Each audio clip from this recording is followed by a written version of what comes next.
Welcome to Karma Chronicles. Please like the video and subscribe. Let's begin. I was sitting cross-legged on the carpet in my apartment in Columbus, staring down at an open suitcase with flip-flops beside it and a half-zipped bag of toiletries tossed on top. I'd just packed the sunscreen. We were all supposed to leave for the lake house the next morning, the trip my sister Lily and I had been planning for months. She kept texting me pictures of old swimsuits and boat playlists. I was hyped. Then my phone lit up with a call from Mom. I answered with a dumb smile still on my face. Her voice cracked the second she spoke. "Honey, please. Nana isn't doing well. You have to come." My whole body tensed. "What happened?" "She's not eating. We're taking her to the hospital now. Just come." I didn't think twice. I slammed my laptop shut, tossed everything into the suitcase without checking twice, and told myself, family first. I was halfway to their place, feeling that mix of dread and importance, like I had a job to do, something real, when my phone buzzed again. This time, it wasn't Mom. It was a social post from Lily, a photo. All of them were on the lake dock, sun up, drinks in hand, smiling like they'd been partying for hours. Dad had his old lake life hat on. My mom had her hair braided like she always did for vacations. Lily was front and center in the blue sundress I helped her pick out. I pulled over hard, tires chirping. My hands shook. What the hell was this? If Nana was dying, why were they drinking margaritas at the lake house? I called Mom. Straight to voicemail. I kept driving anyway, adrenaline mixing with confusion. When I got to the hospital and asked for my grandmother by name, the nurse looked at me like I was making it up. "There's no one by that name admitted here," she said. My phone buzzed again. A notification. I'd been logged out of the family group chat. Another alert. Lily had blocked me. What? I remember standing in that hospital lobby, holding my phone, feeling like an idiot. My stomach churned. My face burned. I didn't know where else to go. So I drove to Nana's place, the little white bungalow off Westgate she'd lived in since before I was born. She opened the door with the same soft smile she'd had my whole life. She smelled like rose soap and fresh laundry. I burst into tears before I could even speak. She wrapped her arms around me and held tight. "I thought you were in the hospital," I choked out. She shook her head. "No, sweetheart. I thought you knew something different." She invited me in. I told her everything. The call, the photo, the hospital. She listened without flinching. Then she said something that landed like a gut punch. "Your parents asked me to lie. They said if you showed up, I should pretend I was sick. I told them I wouldn't do that." I sat on her couch, stunned, trying to make sense of it all. Nana got up, walked to her desk, and came back with an envelope. She handed it to me. "I wasn't going to show you this yet," she said. "But now, you need to see." Inside were receipts, notes, printed messages, a paper trail of something bigger, something ugly. "They treat you one way," she said softly, "until they don't need to hide it anymore." I stayed at Nana's that night. Couldn't face going home. My suitcase sat by the door like a stupid reminder of what I thought I was packing for. The next morning, I sat at her kitchen table with a mug of cold coffee, and that envelope spread open in front of me. There were receipts from dance academies I'd never even heard of, tuition statements from a private high school Lily attended while I was working double shifts to scrape together community college money, and notes, literal sticky notes, saying things like extra tutoring, Lily, and covered prom dress, Lily. My stomach twisted. I kept flipping through the papers like maybe I'd find something that made it all make sense. I didn't. While I was still going through it, my phone buzzed again. It was a group text, the old family thread I'd been kicked from. This one came from my cousin Marissa, probably by mistake. She must not have realized I was still on the individual loop. The photo she sent hit harder than the first one. Lily, grinning wide, standing in front of the lake house porch with a cocktail in hand. The caption read, "Best week ever. Blessed to have such an amazing family." The sundress she had on, I helped her pick it out last spring at that outlet mall in Dayton. She said she couldn't afford anything nice for the trip, so I paid.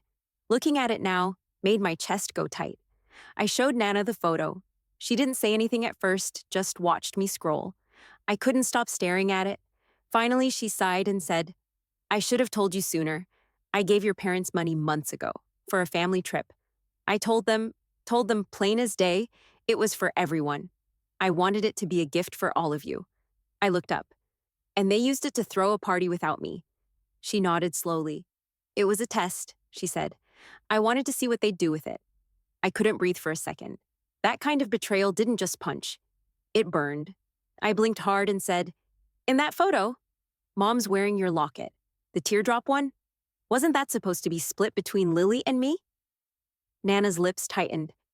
They already gave it to her? I just stared at her. My voice went flat. Of course they did. She stood up again, walked across the room, and opened the bottom drawer of her desk. Came back with a thick binder and another small pile of paperwork. It landed on the table with a heavy thud. This, she said, is what you really need to see. I opened it and saw years of bank statements, scanned documents, and line-by-line breakdowns. It was a trust. One I didn't even know existed.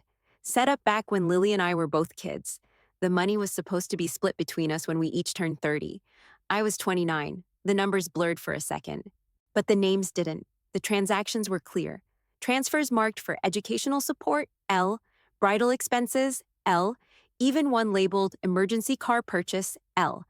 I sat back, trying to breathe. The totals weren't small. Tens of thousands, maybe hundreds. All those times I'd said no to dinner out, skipped vacations, worked holidays, sent Lily gas money when she claimed she couldn't get to a job interview. It was my money, or at least it should have been. I looked at Nana. I want to do something. Now. She reached out and squeezed my hand like she'd been waiting for that moment. We'll get you the paperwork. Don't let them scare you. I nodded, but inside I felt cold, numb, like I was holding a grenade with the pin halfway pulled and no idea what would happen when it blew. Nana didn't sleep that night, and neither did I. At sunrise, she made coffee, handed me a paper towel with a slice of banana bread on it, and said quietly, "Go home, sweetheart. Check your email." Her tone was calm, like she was giving instructions in a storm. I sent you copies of everything. The trust, my will. Don't open them here. Go somewhere you can think. So I did. When I got back to my apartment, the place felt colder than usual. The suitcase was still by the door. I set my laptop on the kitchen table, opened my inbox, and there it was. An email from Nana with a subject line that said, "For your eyes only, don't forward." My hands were shaking as I clicked it open. The first attachment was the trust agreement, dated 28 years ago, before Lily and I could even write our names. It spelled out in clean legal language that the money was to be divided equally between grandchildren and released when we turned 30. It was supposed to be the family's way of giving us a head start.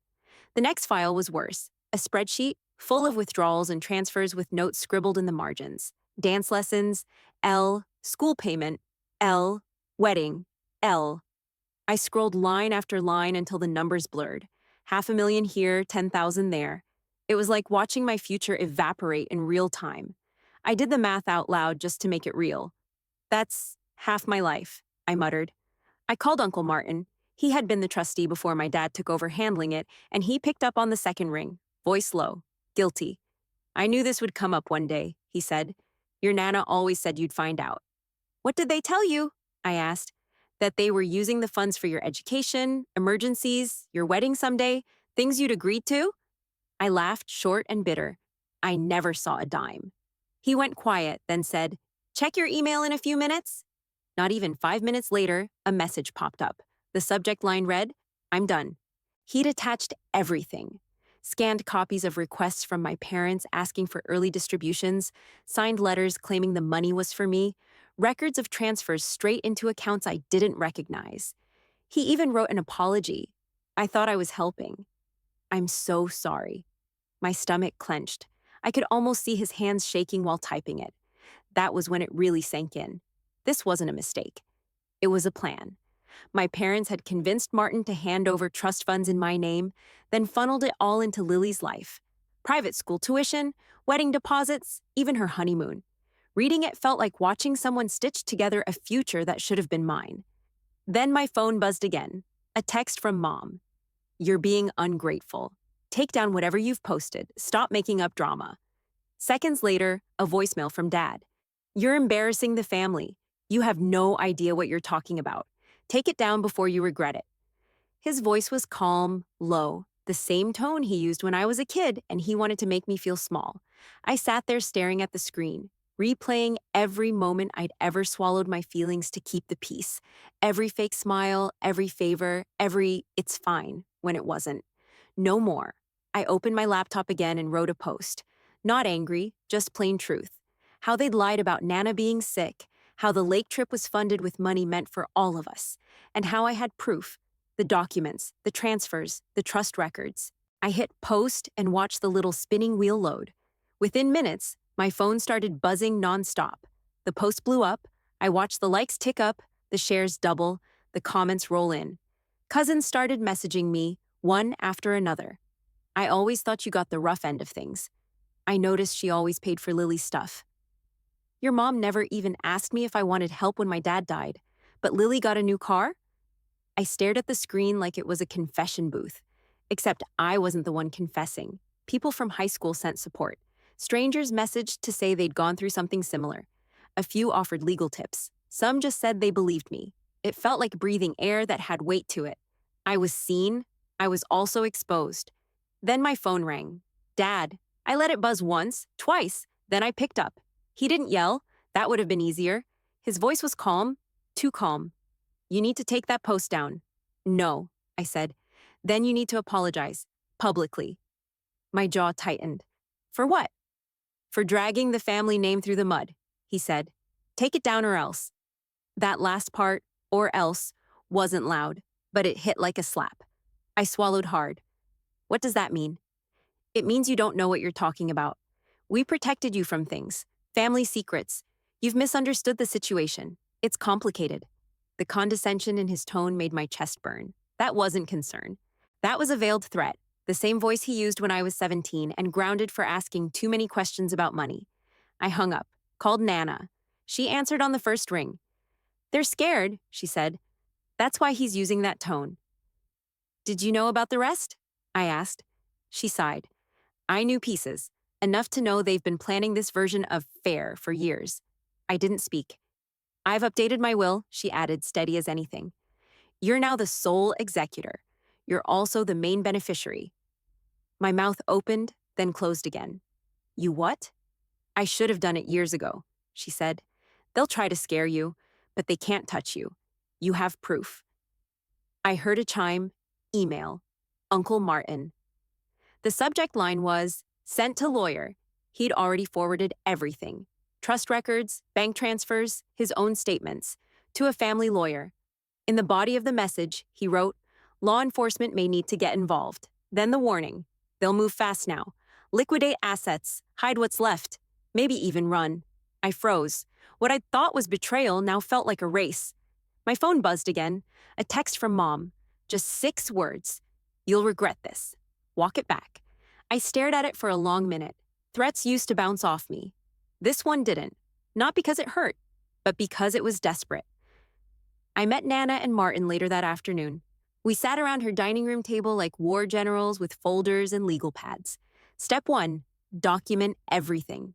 Step 2, if they tried to move money, alert the lawyer and the authorities.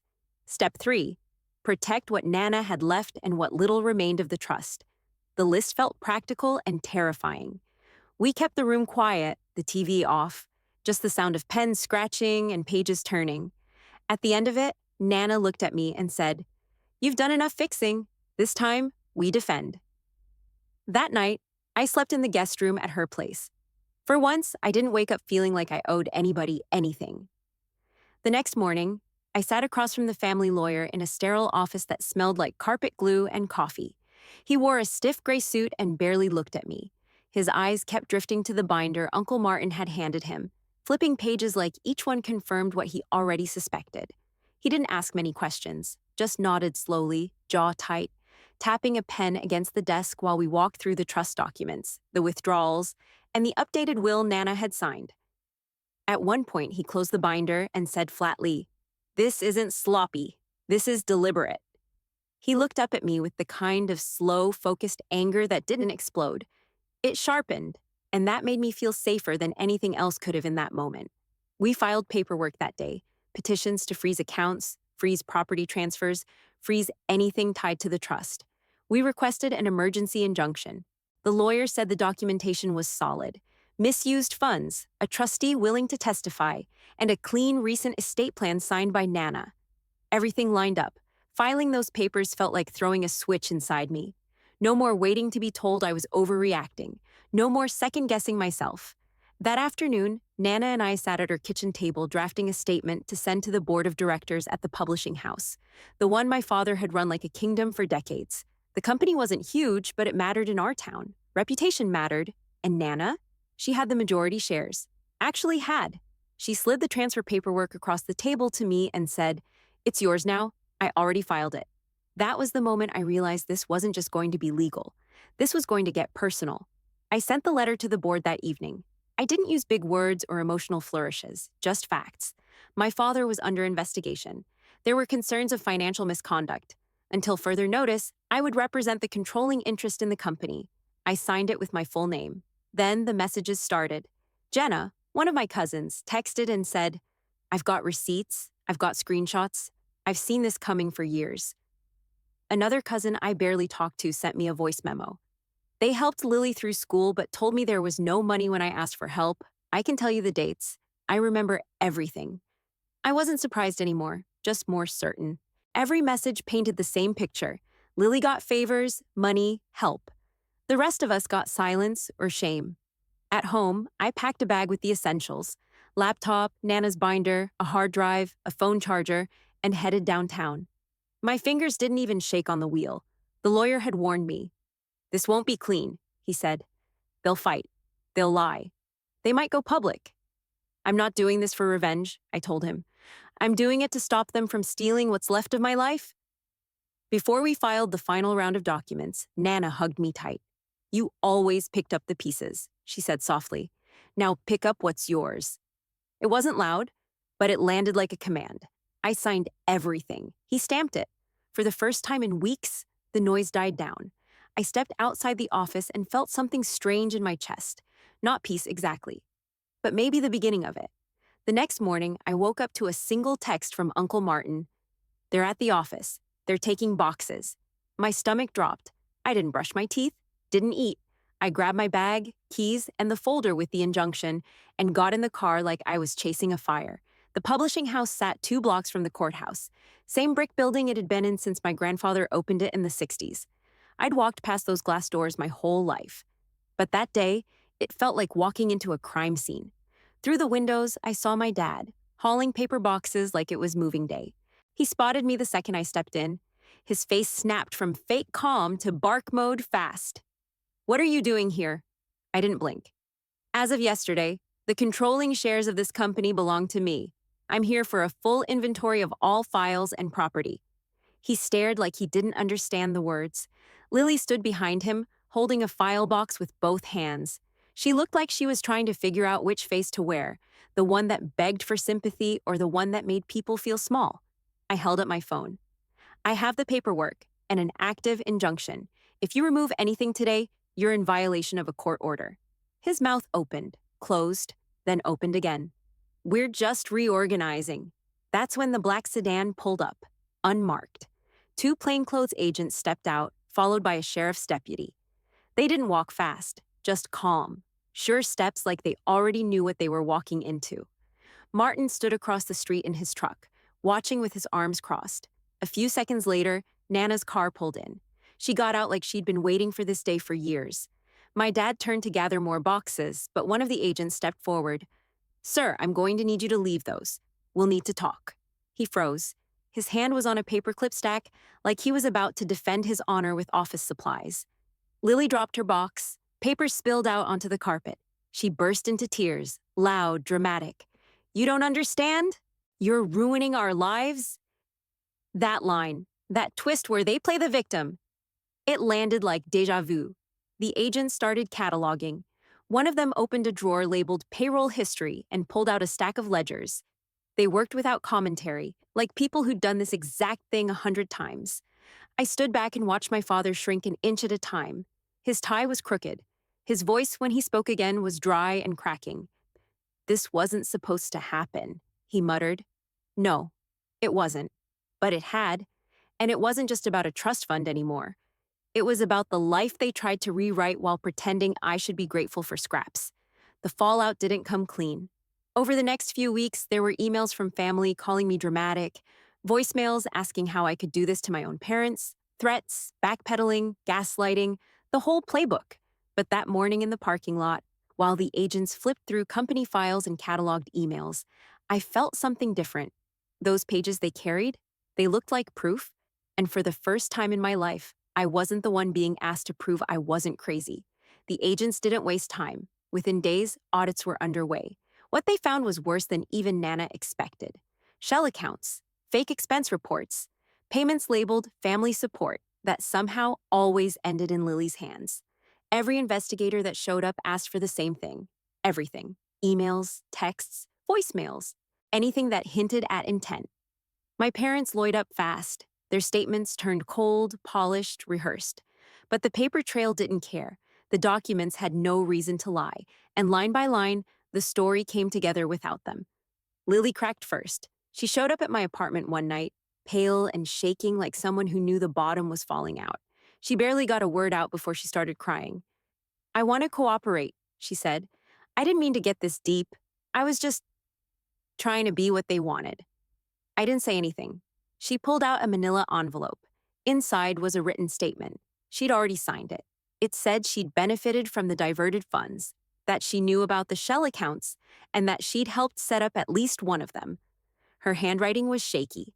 Her signature looked like it had been signed under duress. "I didn't know how to stop it," she whispered. "They taught me to protect the family no matter what." I nodded once.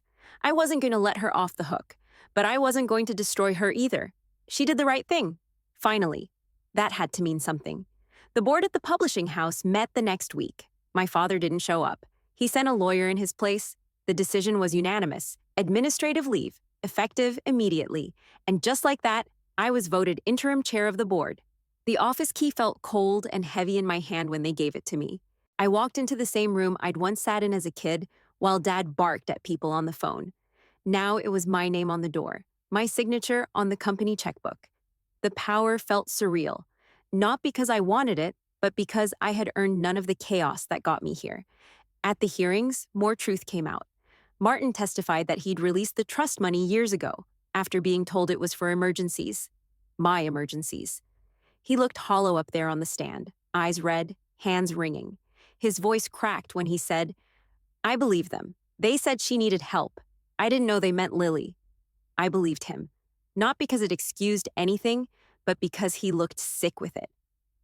As the investigators kept pulling at threads, the picture got clearer. The whole scheme had been stupid in its simplicity. Quiet favors, rewritten memos, withdrawals marked with family names that weren't even accurate. They hadn't outsmarted anyone. They'd just counted on no one looking. The moment it all flipped for me wasn't in a courtroom. It was the morning I walked into our HR office and changed the payroll policy. Transparent accounting, a staff scholarship fund, a public ledger for every board decision moving forward. It wasn't about revenge, it was about control. Taking it back. Making sure nobody else got pushed aside while someone else built a life out of their future. For the first time, the title on my nameplate actually felt like it meant something. The indictments came in the mail like regular letters. No sirens, no drama. Just envelopes stamped with the weight of everything they thought they could hide. My parents were officially charged with embezzlement and fraud. Court dates followed. Hearings dragged on. There were depositions and negotiations and a long, miserable parade of people from the past. Family friends, old coworkers, distant cousins, all showing up with their versions of the story. Some said they always suspected something. Others acted shocked, like the truth had caught them by surprise. A few pulled me aside and said, "You could have handled this privately." That one always made me want to laugh. Handled it privately, like it hadn't been handled privately for 20 years already. Lily took a deal. She testified in exchange for reduced charges and walked away from the rest. She moved out of state, took night classes, and got a job at a rental car desk, her first job not paid for by someone else. She tried to reach out a few times. Her texts were long and awkward. Apologies stuffed into paragraphs, like more words could somehow fix what had broken. We met for coffee once. She looked tired but different, like someone trying to live in her own skin for the first time. I told her I didn't know if I could ever trust her again. She nodded. She didn't push. Some wounds don't get words to patch them. They just scab and stay. the town didn't look away. Local papers ran headlines like Family Empire Exposed in Quiet Scandal and Daughter Turns CEO After Financial Betrayal. It sounded more dramatic in print than it felt living it day by day. But the support that came next shocked me. Donors called. Employees who'd been too scared to speak before started stopping by my office just to say, "We believe in what you're doing." I spent late nights drafting scholarship policies for employees' kids, mapping out a mentorship program, and rebuilding the entire accounting structure from scratch. Slowly, the publishing house stopped feeling like a battlefield and started feeling like a future. At Nana's suggestion, I set up a financial transparency commission, hired an outside auditor, met with local business owners to talk openly about how family companies fall apart when no one checks the balances. People warned me it would destroy the brand. I told them I'd rather be known for cleaning it up than for pretending it never happened. The practical stuff nearly broke me. Untangling contracts my dad signed under false pretenses, restructuring trust-related debt, figuring out what to do with the assets Nana had left behind. Every line item felt like a puzzle piece that had been jammed into the wrong place. But it steadied me. The work grounded me. The part that hurt most wasn't the scandal, it was the silence. Family members peeled off. Aunts stopped texting, uncles ghosted. Holidays got smaller, some took sides, others just disappeared. I kept the table settings tighter. Fewer plates, fewer pretenses. There's a kind of peace that comes when you stop pretending. A weird kind of relief in knowing exactly who's still sitting at the table and why. It still stung. But at least now, it was honest. And for the first time in my life, I didn't feel like I had to earn my place. 3 months later, I sat in Nana Rose's back garden with a chipped mug of coffee in my hands and the sharp smell of fall in the air. The leaves were turning. Some drifted down onto the porch steps. The company was stable. My parents were still facing charges. Lily was trying, in her way, to rebuild. I felt that weird, weightless feeling that comes after a long storm. Like everything was still standing, but nothing looked quite the same. "I never wanted this," I said quietly, more to myself than to Nana. She didn't look up from her knitting. Sometimes what you think you don't want forces you into what you do. That stuck. At the office, people called me a stickler now. Fine, I'd earned it. I'd created anonymous reporting lines, made sure every budget got reviewed by a third party, and forced quarterly public reports onto the board agenda. I wasn't interested in applause. I just didn't want anyone else in that building to feel invisible the way I had for years. Nana talked about her geraniums for a while, the way the sun hit the fence like gold just before noon. Then she looked at me with that same sharp calm she always had and said, "Your grandfather would be proud. He always said money doesn't change people. It shows you who they already were." I didn't answer right away. I didn't need to. Her words landed exactly where they needed to. Lily texted sometimes. We'd had one coffee since everything came out. She didn't cry. She didn't lie. She looked like someone learning to breathe without anyone else's approval. I told her straight. I didn't know if I could ever fully trust her again. She nodded. She listened. That was new. I kept running the company with one goal. Transparency first, people second, profit third. Not because I was noble, because I was done pretending that silence kept anything safe. I slept more, ate better, spoke up without guilt. Losing their favor, it turned out, was the thing that finally gave me the freedom to ask for fairness everywhere else. I took a long sip of coffee, let the warmth sit in my chest. That lake week they threw without me, it used to be the moment that haunted me. Now it was just the final straw. The push I needed to stop excusing everything and start owning something. My role, my rights, my voice. I looked out at the yard, the leaves scattered across the grass, and raised my mug toward the sky. For the first time in years, I felt like the person I was always trying to become.